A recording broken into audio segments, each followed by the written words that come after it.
ওই দেখ পাশের বাড়ির ওই ছেলে এ প্লাস পেয়েছে, যা তার পা ধোয়া পানি খা। কমন কথা। ওকে, ওই ছেলেকে আল্লাহ এ প্লাস পাওয়ার জন্য বানাইছে।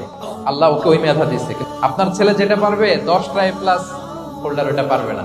কারণ প্রত্যেককে আল্লাহ আলাদা আলাদা ফিচার দিয়ে, কোয়ালিটি দিয়ে, ইউনিকনেস দিয়ে পয়দা করেছে। এজন্য কম্পেয়ার করবেন না কারোর সাথে, কারোর সাথে কম্পেয়ার করবেন না। ও এ প্লাস পাইছে, ও সফল হয়েছে, ওর চাকচিক্য, ওইটা দেখেই হ্যাপি হবেন না। এই চাকচিক্যটাই তার পুরো লাইফ না। মানুষ যেটা শেয়ার করে ফেসবুকে, এটা হচ্ছে রিল। লাইফের কি রিল বুঝেন তো না? সবাই বুঝেন মাশাআল্লাহ।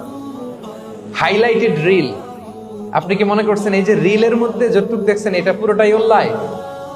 আরে ভাই, ওরও অনেক কষ্ট আছে, ওরও অনেক ব্যর্থতা আছে, ফেলিওর আছে, ওটা ও ঢেকে রাখে, ওটা তো প্রকাশ করে না।